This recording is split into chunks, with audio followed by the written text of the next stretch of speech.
নমস্কার বন্ধুরা, আমি অলোক রঞ্জন এবং আপনারা দেখছেন এই মুহূর্তে আপনাদের নিজের চ্যানেল বাইশ বর্ধমান।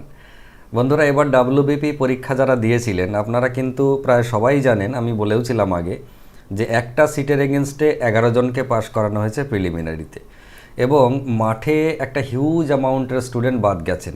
কারা বাদ যাবেন সেটাও কিন্তু আমি আমার পুরনো ভিডিওয় বলেছিলাম যে এবারে মাঠে মেনলি যারা রিটেনে বেশ ভালো রেজাল্ট করার মতো হবে তারা মেনলি বাদ যাবে এবং গেছেও, তাই খেয়াল করে দেখুন তারাও গেছে।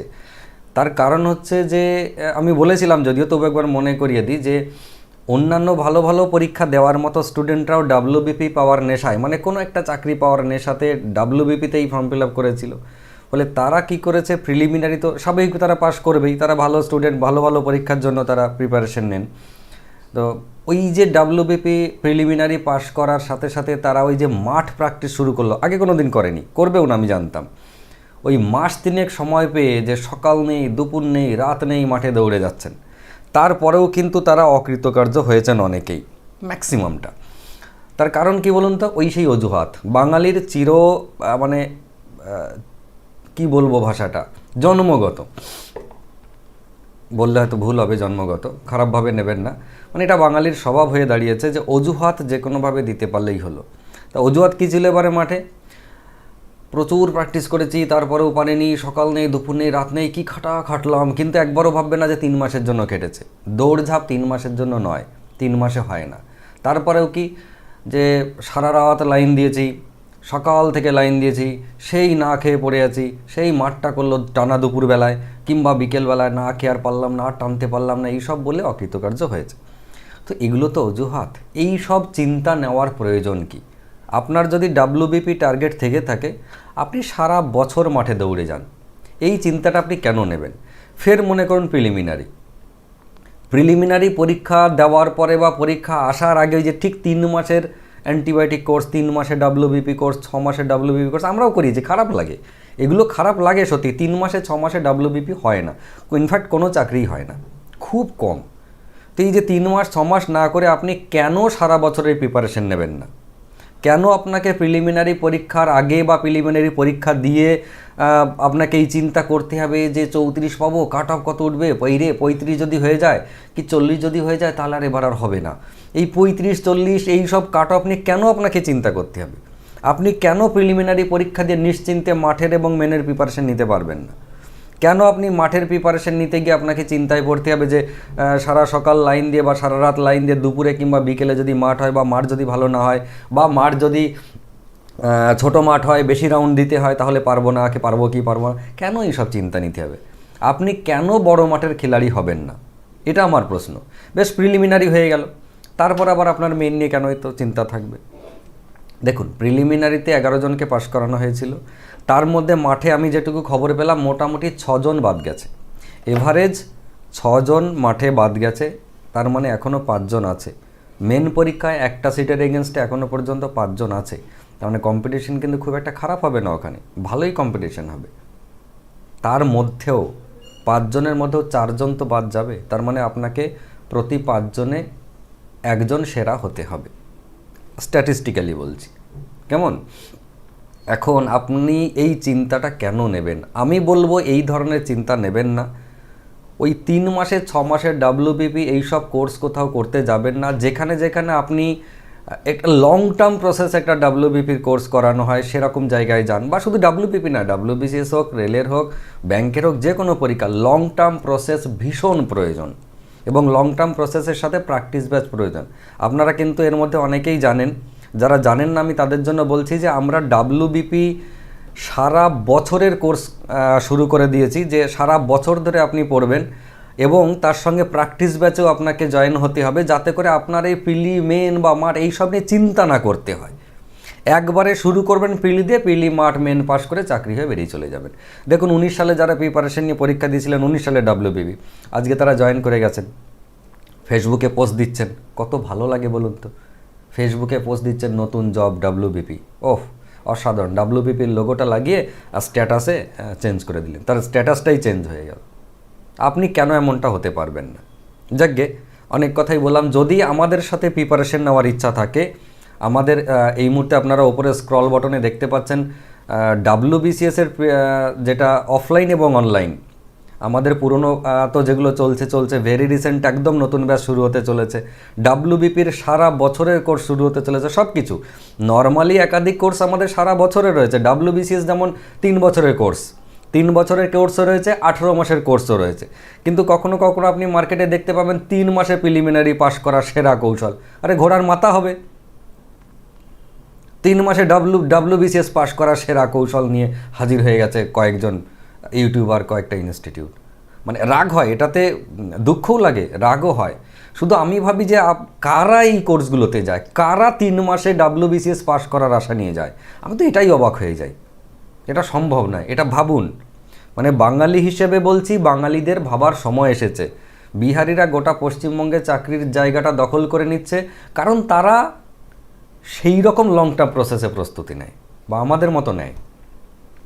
অ্যাডমিট কার্ড বাড়ি এসে গুতোগুতি না করলে আমাদের হুঁশ হয় না। যাকে বললে অনেক কথাই বলা হয়ে যায়। আমি আপনাদেরকে আজকে যে অঙ্কগুলো করাবো, WBP মেন যারা এবারে প্রিলি পাস করতে পারেননি বা মাঠ পাস করতে পারেনি তারাও দেখুন, কেননা তাদের জন্য আগামীবারের জন্য ভীষণ ইম্পর্টেন্ট। যারা এবারে মেন দেবেন তাদের জন্য তো ইম্পর্টেন্ট বটেই, আপনি এখান থেকে কমন পাবেনই পাবেন। প্রফিট অ্যান্ড লস এবং পার্সেন্টেজের যে কটা অঙ্ক আমি করাবো একদম প্রথম লটে, যে কটা আমি অঙ্ক করাবো সেটা থেকে আপনারা কমন পাবেনই পাবেন, কেননা এটাই ধারাবাহিকতা। এর বাইরে আপনার আসার মতো পজিশন নেই। আশা করি আপনারা এই মুহূর্তে স্ক্রিনে দেখতে পাচ্ছেন, তবু আমি একটু দেখাই যে আজকে আমরা কোন অঙ্কগুলো আমরা এই পার্টে রাখবো। সেটা হচ্ছে দেখতে পাচ্ছেন এই যে টাইপের অঙ্ক, এক ব্যক্তি 80 টাকায় বই কিনে 90 টাকায় বিক্রি করলে তার লাভের হার কত, লাভ বা লস, এই টাইপের 4-5টা অঙ্ক দেওয়া আছে। কেমন? তারপর হচ্ছে এই যে ক্রয় মূল্য আর বিক্রয় মূল্যের অনুপাত বলে দিলে লাভের শতকরা হার কত, 2 সেকেন্ড লাগবে। মানে অঙ্কগুলো দেখে আপনার মনে হতে পারে সময় সাপেক্ষ, নয়, একদম নয়। 2 থেকে 3 সেকেন্ড লাগবে, আমি আপনাকে শেখাবো। 2 থেকে 3 সেকেন্ড, কেমন? তার বেশি সময় লাগবে না। এই যে কোনো দ্রব্য বিক্রি করে 15% ক্ষতি হলে ক্রয় মূল্য আর বিক্রয় মূল্য অনুপাত কত, 2 সেকেন্ড করে সময় লাগবে। কেমন? এক ব্যক্তি 15 এই যে টাকায় 15টা লেবু কিনে টাকায় কটা বিক্রি করলে তার 25% লাভ হবে, এটাও 2 সেকেন্ড লাগবে। আপনারা যদি বিভিন্ন বইয়ের প্যাটার্ন ফলো করেন দেখবেন XYZ হাতি ঘোড়া ব্যাং টিকটিকি সাপ আরশোলা ধরে ধরে একেবারে একাকার করে দিয়েছে, যাবেন না। 5 টাকায় 8টা পেন্সিল কিনে 2 টাকায় কটা বিক্রি করলে 60% লাভ হবে, 2-3 সেকেন্ড করে সময় লাগবে একটুখানি প্র্যাকটিস করলে, তার বেশি সময় লাগবে না।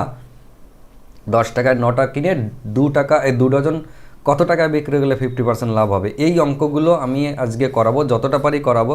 একবারে যদি করাই তাহলে ভিডিওটা বড় হয়ে যাবে, তো আমি বেশ কয়েকটা পার্টে করাবো, আপনারা দেখতে থাকবেন। পার্ট 1 পার্ট 2 করে WBP মেন বা WBCS ওরিয়েন্টেড বলেই আমি করাবো। কেমন? চলে আসি আজকের একদম প্রথম জায়গায়। অঙ্কগুলো দেখুন, তাহলে আপনারা বুঝতে পারবেন যে কত সহজ। দেখুন, এক ব্যক্তি 80 টাকায় একটা বই কিনেছেন, 80 টাকায় একটা বই কিনে নিয়ে উনি 90 টাকায় বিক্রি করেছেন, তাহলে লাভের হার কত? আপনি সিম্পল এটা ভাববেন যে একটা হচ্ছে সিপি মানে কস্ট প্রাইস, একটা হচ্ছে সেলিং প্রাইস, আর একটা হচ্ছে প্রফিট অথবা লস। এই 3টে জিনিস। 80 টাকায় বই কিনেছে, খুব ভালো কথা, বিক্রি করেছে ক টাকায়? 90 টাকা, তাহলে 90 টাকা সেলিং প্রাইস, 80 টাকা হচ্ছে কেনা দাম, ক্রয় মূল্য। তাহলে 80 টাকায় কিনে 90 টাকায় বিক্রি করলে নিশ্চয়ই 10 টাকা প্রফিট হবে। হলো, এটা আপনি বুঝে গেলেন 2 সেকেন্ডের মধ্যে বা 1 সেকেন্ডের মধ্যে, যে 80 টাকায় কিনে 90 টাকায় বিক্রি মানে 10 টাকা লাভ। ক টাকায় 10 টাকা লাভ? 80 টাকায় 10 টাকা লাভ। এবার 80 টাকায় 10 টাকা লাভ মানে এই যে 80 টাকাতে 10 টাকা লাভ হলো, তার মানে 8 টাকাতে 1 টাকা লাভ। এবার 8 টাকায় যেই 1 টাকা লাভ, আপনার বুঝতে নিশ্চয়ই সময় লাগবে না। তার মানে হচ্ছে একেরাটে স্ল্যাব, একেরাট স্ল্যাব মানে হচ্ছে 12.5%। এই স্ল্যাবের বিষয়টা কিন্তু আমি পুরনো আমার ভিডিওতে দেখবেন আমি বলেছি যে কীভাবে স্ল্যাবগুলোকে তৈরি করতে হয়। 80 টাকায় 10 টাকা লাভ, 1 টাকায় কত, 100 টাকায় কত, এই ঐকিক নিয়মের বিষয়টা আপনি ভাবতে 1 সেকেন্ড সময় লাগবে, 1 থেকে 1.5 সেকেন্ড। 80 টাকায় 10 টাকা মানে 8 টাকায় 1 টাকা, 8 টাকায় 1 টাকা মানে হচ্ছে 12.5%, হয়ে গেল। তা কতক্ষণ লাগে? আপনি অঙ্ক রিডিং পড়বেন, অঙ্ক শেষ। যেমন ধরুন 125 টাকায় কিনে 120 টাকায় বিক্রি করলে ক্ষতির হার কত, লাভ বা ক্ষতি? তাহলে সিপি আপনি কি লিখবেন? সিপি, এসপি, আর একটা হচ্ছে প্রফিট অথবা লস। এক্ষেত্রে লস হয়েছে মানে লসটা রাখবো, ঠিক আছে। এবারে প্রফিট অথবা লস। এবার সিপি কত? 125 টাকায় কিনেছি, বিক্রি করেছি কত? 120 টাকা। তাহলে 125 টাকায় কিনে 120 টাকায় বিক্রি করলে 5 টাকা লস, একদম ডাহা লস। এবারে 125 টাকায় 5 টাকা লস, তার মানে কি? এই যে ব্যাপারটা, 125 টাকায় 5 টাকা লস আপনি ভাবলেন, তার মানে এই যে 125 টাকায় 5 টাকা লস। এবার যদি ঐকিক নিয়মে করেন তাহলে 1 টাকায় কত, 100 টাকায় কত?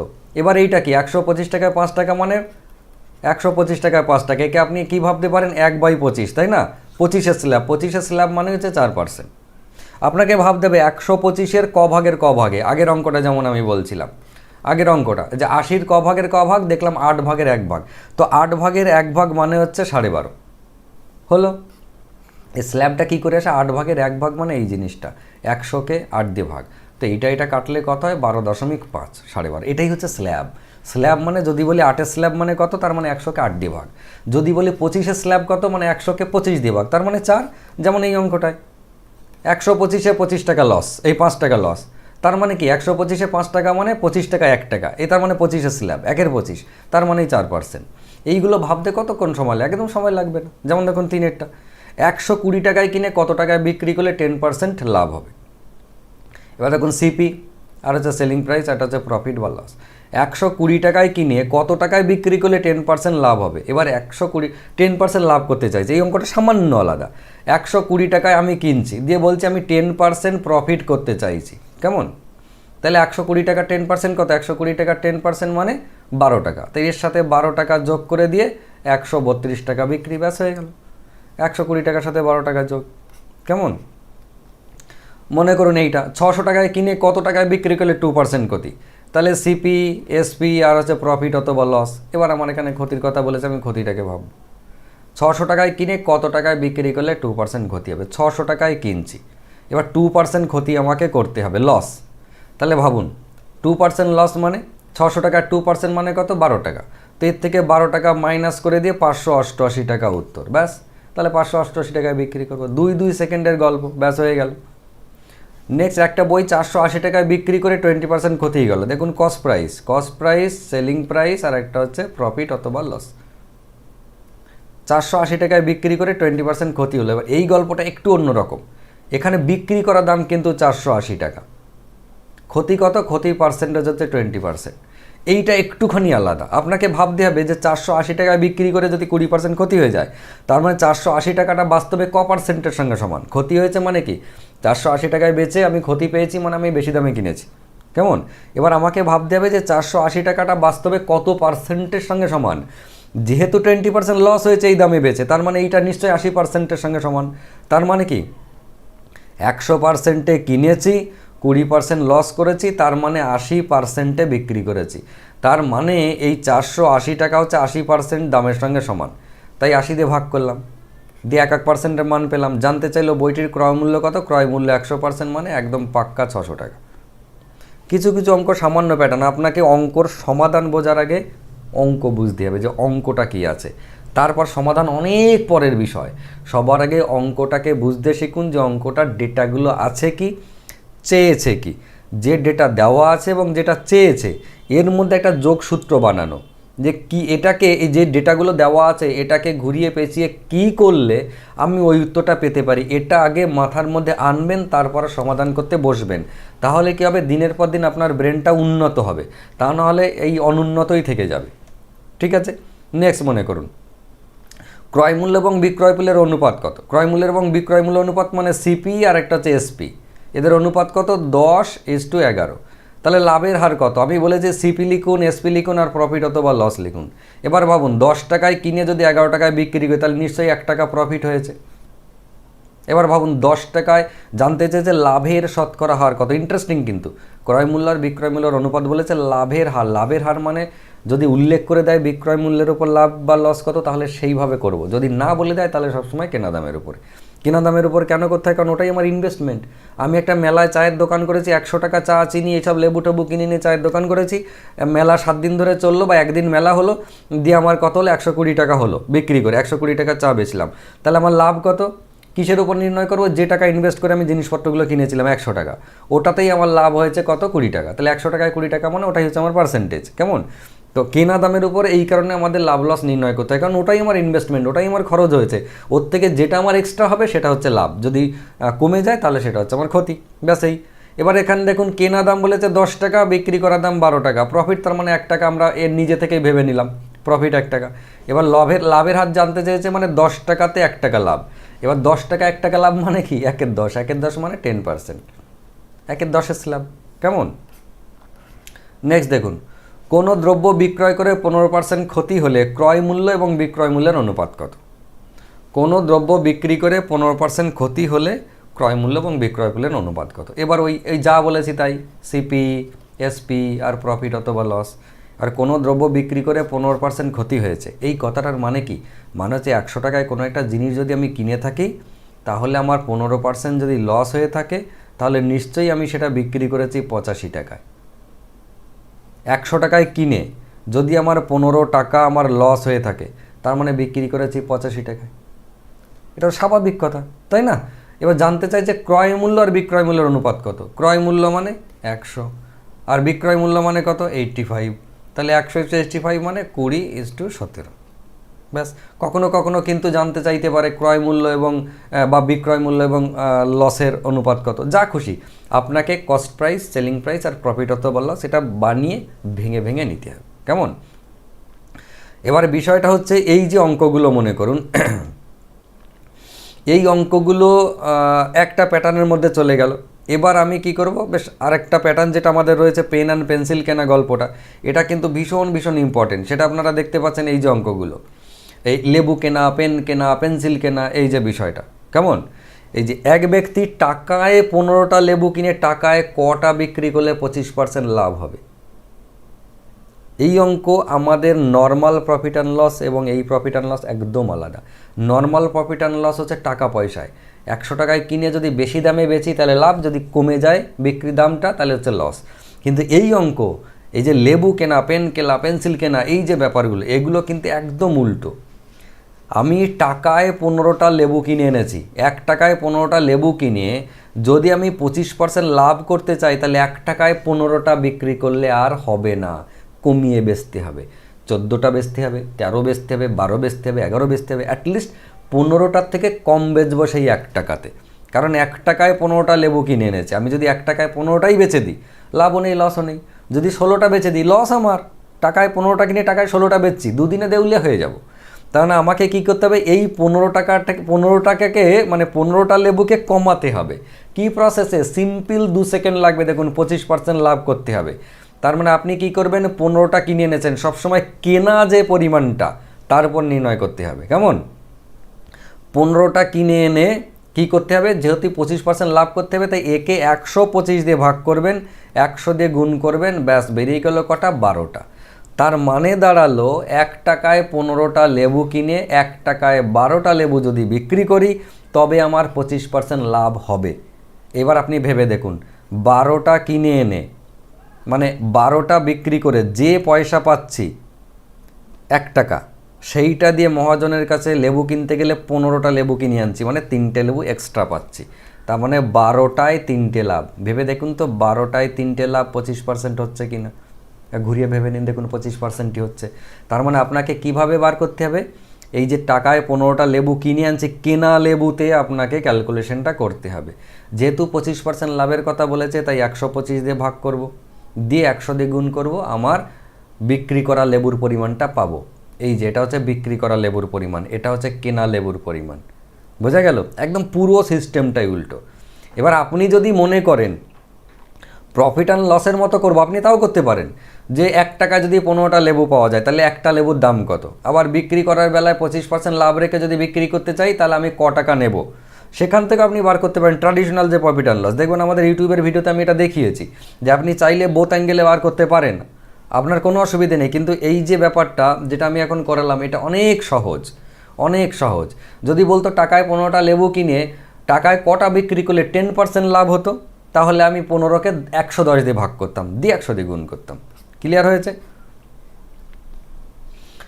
এবারে আজকের ভিডিওটা হয়তো অনেকটা বড় হয়ে যাবে, আমি আপাতত আজকের ভিডিওটা এখানেই শেষ করছি। এর পরের যে পার্টটা হবে খুব শীঘ্রই আপনারা পাবেন, পরের দিনই পাবেন। পরের পার্টটাতে আমি এই যে দেখতে পাচ্ছেন স্ক্রিনে, 5 টাকায় 8টা পেন্সিল কিনে 2 টাকায় কটা বিক্রি করলে 60% লাভ হবে। আর কিন্তু এমনটা নেই যে 5 টাকায় 8টা কিনে 5 টাকায় কটা বিক্রি করলে 60% লাভ হবে, তাহলে ঠিক এর আগের অঙ্কটা যেমন করালাম ওরকম হয়ে যেত। এবার হচ্ছে 2 টাকায় কটা বিক্রি করতে হবে, টাকাটাও পাল্টে গেছে। তো এই যে প্যাটার্ন, এরপরে আরও যে প্যাটার্নগুলো রয়েছে সেগুলো দেখবেন ভীষণ ইন্টারেস্টিং।